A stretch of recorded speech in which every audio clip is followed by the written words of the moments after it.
Welcome into King Whale's album review party. Is me, your host, King Whale. Today, my host and my best friend Ty Heinzelman is with me. What's your name today, Ty? I'm going thematically with T. Cole. T Cole. Okay, I'll, I'll yeah, let I'll let you take a guess as to what we're going to be talking about today. right. In case they haven't already figured it out or seen from our last episode, this week we're going to be talking about the Offseason by J. Cole, his latest album, because he hasn't dropped anything since, right? I think he did a mixtape with like the rest of Dreamville, So no, not really. but nothing nothing solo. Nothing. It was just him. Yeah. I mean, I like. Oh, there's some good Dreamville artists on the record, but there's a difference between a Dreamville record and a J. Cole record. And a J. Cole There's record. a very big difference there. Yeah. Hmm. So, yeah, the off season came out in 2021.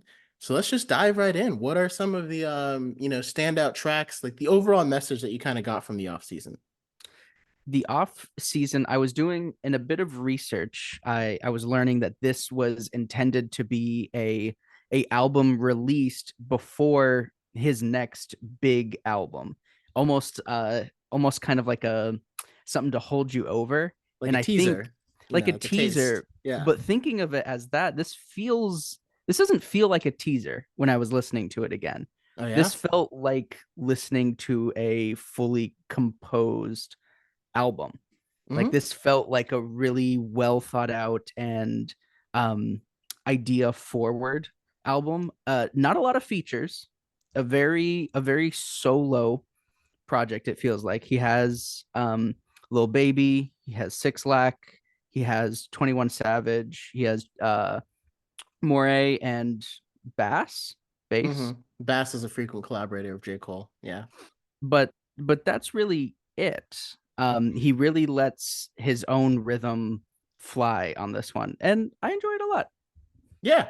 Yeah. I think what's really interesting for me is seeing J. Cole's career like shift because most people would describe him as early on in his career, 2010, when he did that feature for Talib Kweli and Mos Def on Reflection Eternal. His entire Born Sinner album, you could tell he was hungry, like hungry. He had a lot more like youthful energy. It feels like we've only gone 10 years since Born Sinner, since some of his earlier works, but it Mhm. feels like he's aged like 25 years in the industry. Because like when you listen to Off Season, it's not the same J. Cole as Born Sinner. This is a seasoned Absolutely. veteran. Like this is a guy, like if you're comparing football terms or basketball terms, he's not on his rookie contract anymore. Rookies fight with like all the intensity and the hunger because they're new to the game. And it's like I Right. feel like I really like the evolution of seeing him just from like an elder statesman perspective, because that's what he feels like he has. Like a lot of times in his earlier songs, he would reference like, those guys that are at the top, we want your spot and we're gonna come get you. And like now he's there. He's that guy at the top of his spot, at the top of his game. And now he's just reflecting on everything that he's been able to create. Yeah, I really like his it feels like his point of view when he talks about his spot on the top. It feels very different than or very unique compared Mm. to a lot of other rappers who have very similar, if not higher, points of reverence or fame who talk about being on top. Because J. Cole, sometimes through this album, it felt like he cared so much about the rap industry that he wants more honesty, he wants more Yeah. relatability at Mm. times from rappers. He doesn't seem comfortable sitting with wealth. Like it feels like he just wants to hone craft and he wants that from other upcoming rappers. In that sense, he makes like a for an interesting like uncle or mentor figure when it comes to Yeah. listening to a rapper. Yeah, and that's really like Uncle Mental Figure is the perfect way to describe it. Especially like the track "My Life." I saw this Mm-hmm. post on TikTok that said like 21 Savage's top features, and I already knew. I was like, "My Life is number one." There's no doubt. And like it Yeah. went through all the ones he was on, post Rockstar by Post Malone, and all these different songs, and it's like "My Life" was the top one easily because it was so out of 21 Savage's normal style. Like this was like a laid back old school kind of hip hop song. And he Yes. brought 21 Savage, who's known for trap. Like I don't even know if 21 Savage has ever done a song like this. And it Right. was kind of like J. Cole like showing a younger guy. Because again, 21 Savage and J. Cole are kind of different generations, different perspectives on the rap game, different things that got them to where they are. Yeah. And so it kind of felt like it was a very that was one of my favorite tracks on there, My Life, just because it feels very reflective. Um, I gotta say that one. I really like Let Go My Hand as well. That's one of my top ones. And Pride is the Yeah. Devil. To me, those are the top three tracks. Pride is the Devil is amazing. To bounce off what you were saying about My Life, I think 21 Savage, despite coming from a trap background for a lot of his discography, I feel like he really blended with this J. Cole beat really, really well. I think this is, Mm-hmm. for me personally, 21 Savage is becoming one of those rappers that I get excited every time I see he's featured on Oh a yeah. track. I think he has the potential to at least bring energy like a Andre 3000, at least for myself, in that I'm so excited to see that Mm-hmm. he's on a track. Yeah, Because because you see a Andre 3000 feature and it's going to the top of the playlist. and Like, absolutely, I'm listening to that one first every yeah, time. exactly. And I'm the same way if 21 Savage is on a track. And My Life is just such a standout. He absolutely kills it. It Um, really does. Pride is the Devil, the switch up on the second verse with Lil Baby is Mm-hmm. incredible. I love it. I get goosebumps every time in anticipation. Yeah. I love that switch up so much. And then for me, Hunger on the Hillside, the closing track, I love it because it Mm-hmm. feels very, very sensitive, very emotional.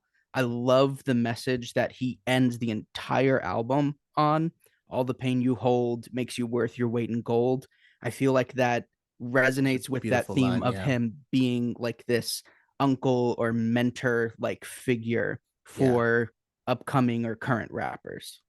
Yeah, and I currently and I totally agree. And it's like it feels like different kind of different paths that like rappers have taken. Because like if you go back to 2010, guys that were starting to get to the top of the game, Drake, it was kind of like the big three were like Drake, Kanye, and Kendrick. Because like, Jay-Z had already done all of these things. He was just a legend in his own making. But it Mm-hmm. was like, Drake had the crossover appeal to people that weren't fans of rap, you know. Mm-hmm. Kendrick was making his mark as like maybe the best rapper in existence right now with his lyrical ability. Like Mm-hmm. that was the mark he was making. And Right. Kanye West just he kind of had the same crossover appeal, but Drake's crossover appeal was more like popular.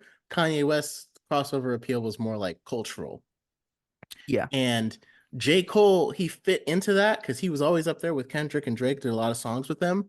Mm-hmm. But now, as we progress to where we are now, like Kendrick is still at the top of his game, but I can't really say that he feels like a mentor. It feels like he's still in his own lane trying to decide exactly, trying to make exactly what he wants to make. And Mm-hmm. Drake, I think, is still searching to maintain and hold on to the relevance and the crossover appeal. Like he's trying to be relevant in trap, trying to still be relevant in pop, trying to still be relevant in just classic hip hop.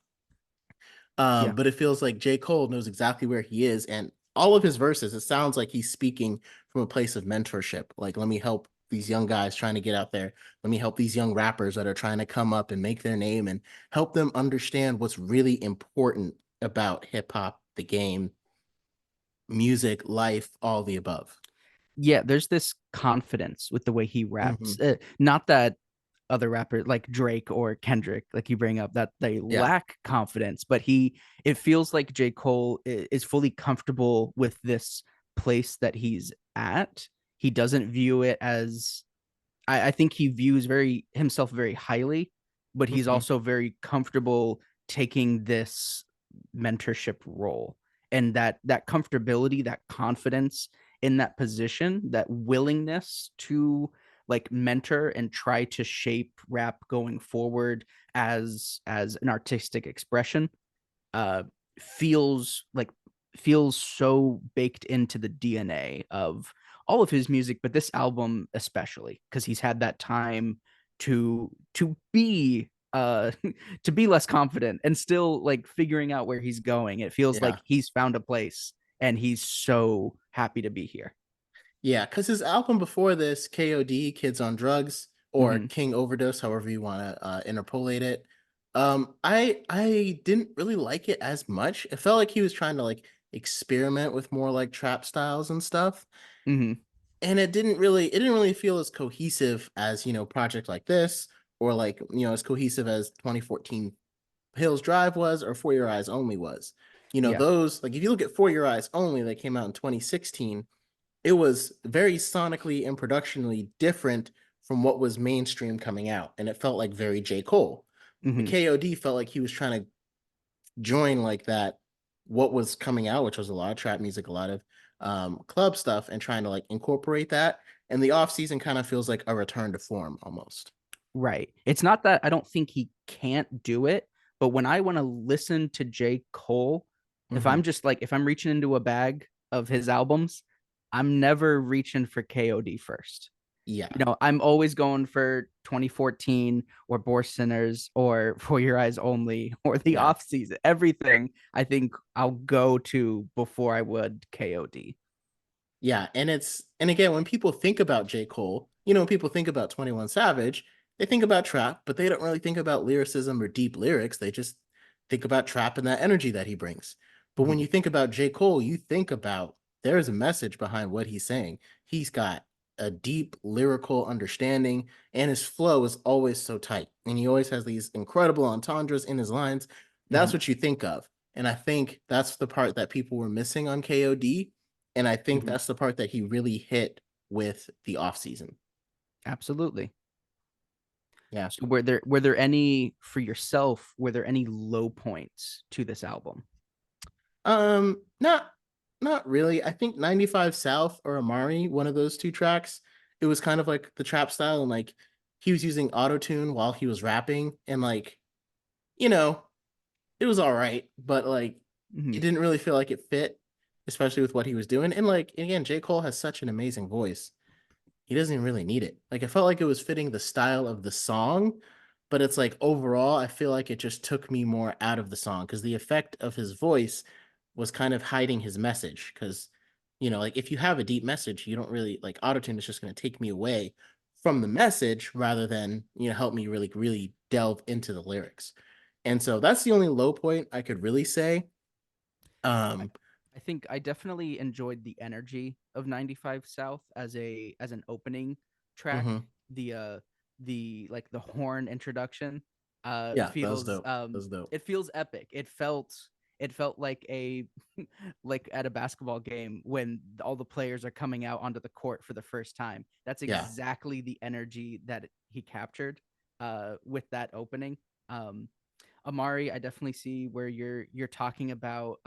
It didn't feel like a J. Cole sample either. Like the beat that he was rapping on didn't feel, I don't know, it didn't feel right. It felt a little experimental in that Hmm. way. But for me, I have such a pet peeve with applying pressure. I hate the use of the air horn in rap tracks. I Yeah. hate it so much. I don't get it. It Not a pulls fan. me out of a song so quickly if I Yeah. hear air horns being played. And he doesn't apply pressure, and I hate it so much. Not a bad song, but I hate those air horns. I completely understand. And that's the thing. Like usually, J. Cole's really good about, his lyrics and stuff, like they hold you in so hard that you don't find yourself pulled out of the song. And I Mhm. think that's the only thing. There's a couple of tracks on here that I would say kind of pull you out of the song rather than develop you in it. Mhm. Because I mean, you and I have talked about a lot, like our favorite J. Cole projects. And I think for the off season, like where it ranks for me, I think it's probably my favorite album by him because I think as an album, it's very cohesive and it's the best. It's my favorite, even over 2014 Hills and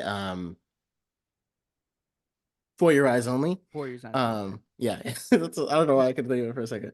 But like, like I said, you and I have talked about, Born Sinner, which is probably my second favorite album by him.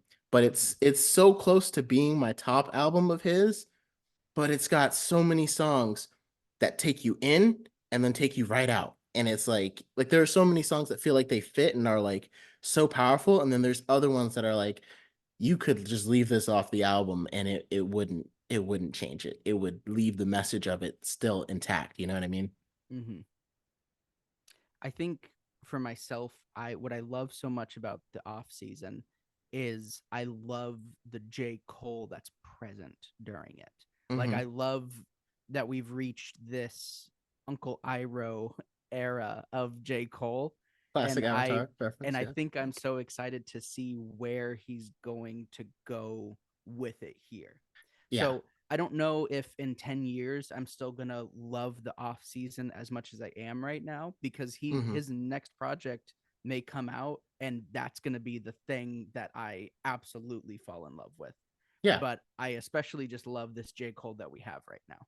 And I think like if you look at J. Cole's latest feature, well, maybe not his latest feature, but the track he just did with Drake, Mm-hmm. it really shows how different their careers have gone, and from the perspective that J. Cole raps from right now. Because Drake, he still sounds hungry. Even on that song, he still sounds like he's trying to prove himself almost. And Mm-hmm. J. Cole is like, I don't really need to prove myself anymore. I'm just gonna lay down this incredible verse because that's just what I do.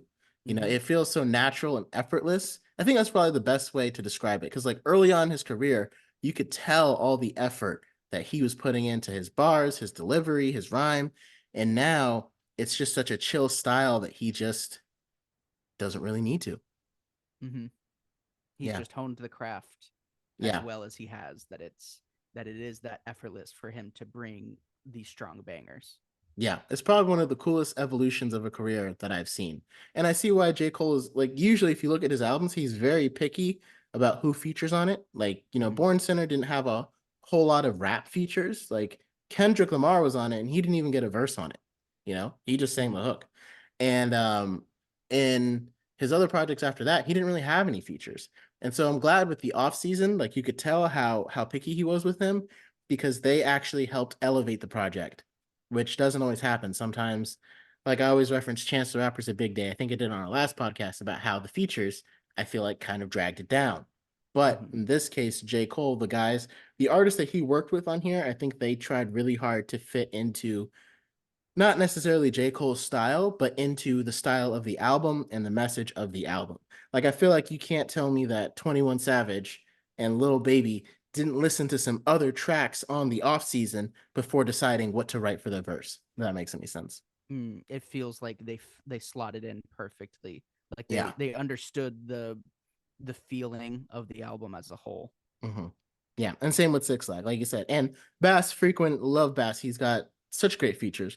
I wonder if Mm-hmm. I think he's got solo projects I might have to check out soon. But um, yeah. So, I mean, overall, though, off season, great album. Do you have a place where you would Absolutely. rank it like out of 10? I'm not much of a I'm not much of an out of tenor. Uh, I absolutely love it, and it is. I think it's probably my favorite by a hair of J. Cole's projects. Out of all of his albums? Okay. More so because of where I think he's gonna go next. So it kind of did end up being a teaser for you to see what else we're going to get from his career. Yeah, absolutely, Yeah. absolutely. All right. All right. I How think for about you? me, I think for me, it's the top by, like I said, by a hair, only because, like I said, to me, the low points of Born Sinner, like the high points of Born Sinner are higher than the high points of the off season, but the low points of Born Sinner are lower than the low points of the off season because the off season doesn't really have that many low points. Yeah. So I would put it up there, and I would. It's in the nines for me. I don't know if I could give it like an exact 9.3 or 9.5, but it's definitely a 9 out of 10 style album. Wow. High praise. J. Cole, he's at it again. He's at it Well, again. for an album called The Off Season, he sure was on his A game. Oh yes, oh yes, and I feel like it was a perfect album to get in the pandemic too. Like, you know, I re-listened to it just for this, Hmm. but in the pandemic, like people needed this kind of album while we were stuck at home dealing with COVID and all that stuff. Especially for the kinds of albums we got during the pandemic. A lot of lockdown, a lot of experimental. This felt like no, we haven't stopped a second. Like Yeah, nothing's changed. I'm still yeah, here. yeah, yeah. I'm still here. Yeah, Yeah, this is exactly the way I would describe it. So, yeah, so that's the off season. Fantastic album we should check out. And so for next week, what album do you think we should review next? I'm feeling, I'm feeling a little crazy. I'm Casey. feeling like I want to like a throw a party, something wild, something that could cause a panic in the streets, perhaps a fiasco, a Lupe Was fiasco. that Lupe Fiasco? We're gonna rank a Lupe Fiasco album next? Absolutely we are. Which one are we going to rank, Will? Well, I think if we're gonna do a Lupe album, we should start with his most recent one, and that's got to be Drill Music in Zion. I can't wait. Yep. I might even, because I'm coming down to Florida in a little bit to see Lupe and Dirty Heads in St. Petersburg. And I'm trying to think about how that'll line up exactly. But Drill Music in Do you Zion. think we could get Lupe on?